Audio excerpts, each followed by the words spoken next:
Senhor presidente, a velha e surrada estratégia da mentira repetida à exaustão na tentativa de transformar uma mentira em verdade tem sido a máxima aqui nessa comissão por parte daqueles que insistem em defender os crimes da presidente afastada Dilma, sobretudo naquilo que diz respeito à conduta dolosa da presidente afastada. É inquestionável que a presidente Dilma sabia que sua conduta não estava de acordo com a lei. Por mais que pudesse ter recebido orientação jurídica diversa, é certo que o órgão competente do Estado brasileiro, o Tribunal de Contas da União, formalmente alertou a presidência da República sobre possíveis ilegalidades. Ao invés de corrigir sua conduta, o que fez a presidente afastada? Continuou a praticar os mesmos atos, notadamente os decretos assinados nos meses de julho e agosto de 2015.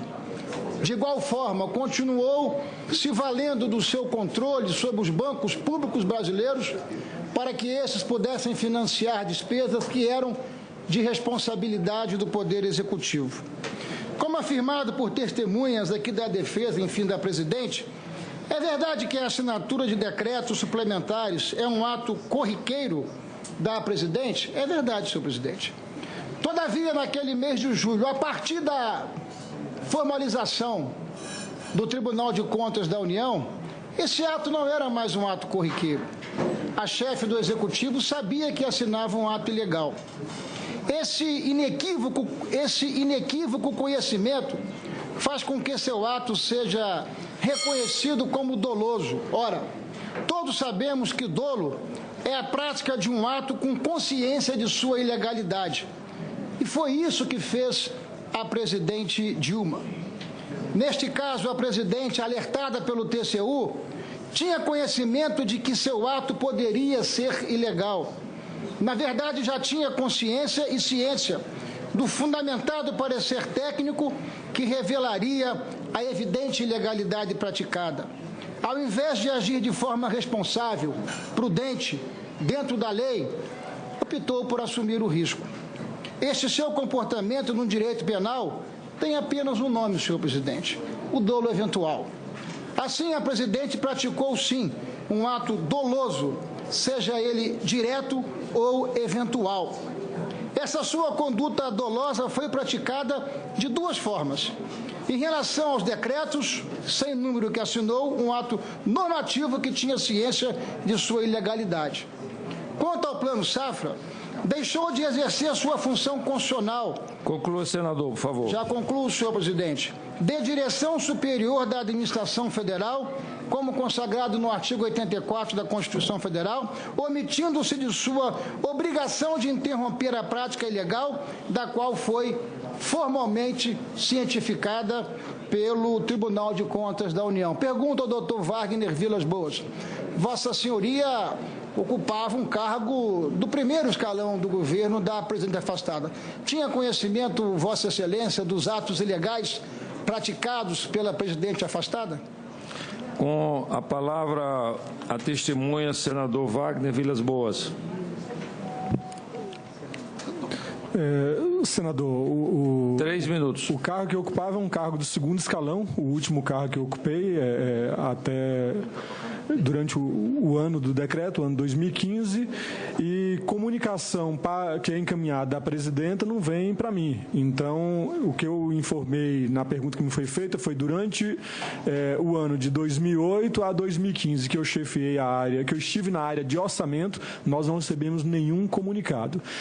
A partir do dia 23 de fevereiro de 2015, o cargo que eu ocupei era um cargo de secretária executiva adjunta. Eu estava assessorando o secretário em questões administrativas do Ministério. Então, eu não tenho conhecimento de relatórios que são encaminhados para a presidenta em função do cargo que eu ocupava.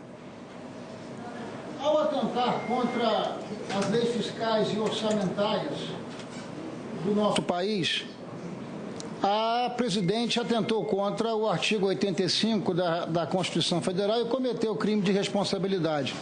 Por isso mesmo, o governo da presidente, por ato próprio da mesma, desorganizou o país por completo. E a consequência efetiva disso para os principais programas sociais foi que o governo perpetrou um duro golpe nos mais elevados interesses dos segmentos mais populares e mais pobres da população brasileira. Essas reduções e essas subtrações são consequência da desorganização desse governo incompetente e irresponsável, que durante o ano de 2015 pagou mais de 500 bilhões de reais de juros, recursos que faltaram aos orçamentos de programas fundamentais como o Pronatec, que teve uma redução de 43% durante o exercício de 2015, da educação básica da ordem de 21%, da educação de jovens e adultos da ordem de 39%, e até mesmo a assistência ao portador de deficiência, uma redução de aproximadamente 96%. É do conhecimento de Vossa Senhoria essas consequências perversas e nefastas para as populações mais pobres do nosso país?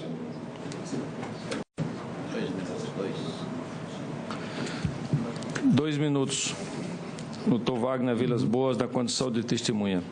Cada um dos programas citado pelo senhor tem uma área, por Vossa Excelência, tem uma área que gerencia o programa. No caso do Pronatec, a CETEC era a área que gerenciava o programa, então cada programa de educação tem uma área que gerencia o programa. Diante de qualquer contingenciamento, de qualquer ajuste, a área ela faz análise do impacto na política, e isso é discutido com o secretário executivo ou com o ministro, e isso é levado ao Ministério do Planejamento para verificar qual o menor impacto disso. Então, na função que eu ocupava, não era o meu papel de verificar ou de responder pelo impacto disso, porque, como eu falei, cada área finalística é quem tem o controle da política, é quem faz a análise da política, é quem faz a análise de mérito, é quem faz a análise de impacto, é quem controla a execução do programa. Um minuto, senador Ferraço. Vossa Senhoria tem conhecimento da Lei de Responsabilidade Fiscal, da importância que a disciplina fiscal tem em qualquer atividade humana, na vida pessoal, empreendedora e muito mais no governo. Sabe, Vossa Senhoria, que o governo da presidente afastada votou contra a Lei de Responsabilidade Fiscal e mais, foi ao Supremo Tribunal Federal protocolando uma ação direta de inconstitucionalidade da Lei de Responsabilidade Fiscal e, por isso mesmo tempo, revelou o desprezo da qualidade na aplicação dos recursos públicos. Veja, Vossa Senhoria, em 2013, o Ministério da Educação aplicou 7 bilhões de reais no FIES. Em 2014, no ano das eleições, o mesmo Ministério aplicou 13 bilhões de reais, quase dobrou esses recursos. E em 2015, reduziu de novo esses recursos para 7 bilhões de reais. Por que teve que fazer a subtração? Porque no ano eleitoral o governo expandiu o seu gasto fiscal. Teria sido objetivamente, com que sentido que não, o sentido de ludibriar a população brasileira. Concorda Vossa Excelência com a tese de que quando fere as leis fiscais e orçamentárias, você mergulha o país numa profunda desorganização ao ponto de comprometer a solvência do país, devendo mais de 70% do produto interno bruto, que é o conjunto das riquezas do país? A resposta da testemunha Wagner Vilas Boas, naturalmente, novamente restrita ao que está contido na denúncia número 1. Com a palavra, Wagner Vilas Boas, senhor Wagner Vilas Boas, na condição de testemunha, 1 minuto. Ok. A Lei de Responsabilidade Fiscal é uma lei de 2000 e eu não trabalhava nessa área e não tenho como acompanhar, não sei como foi o processo de votação da lei orçamentária, da Lei de Responsabilidade Fiscal de 2000, perdão.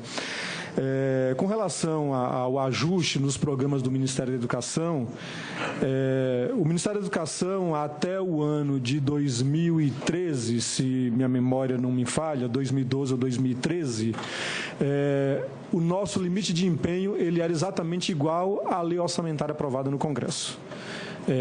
A partir de 2013 ou 2014, em função da queda da receita, o Ministério da Educação passou a ter os contingenciamentos e um deles o decreto que a gente tem citado aqui. Então, a gente verifica o crescimento do FIES em função da diminuição dos juros do FIES, na época lá atrás, para 3,5%, algo próximo a isso, né? O alongamento do prazo para pagar o FIES, né, que passou para 3 vezes o tempo do curso, mais 1 ano e meio de carência. Então, várias regras que foram alteradas no programa, no FIES... Conclua, senhor Wagner Vilas Boas. ...fizeram com que ele tivesse esse crescimento. Com a queda da receita, foi feito ajustes em todos os programas do Ministério da Educação.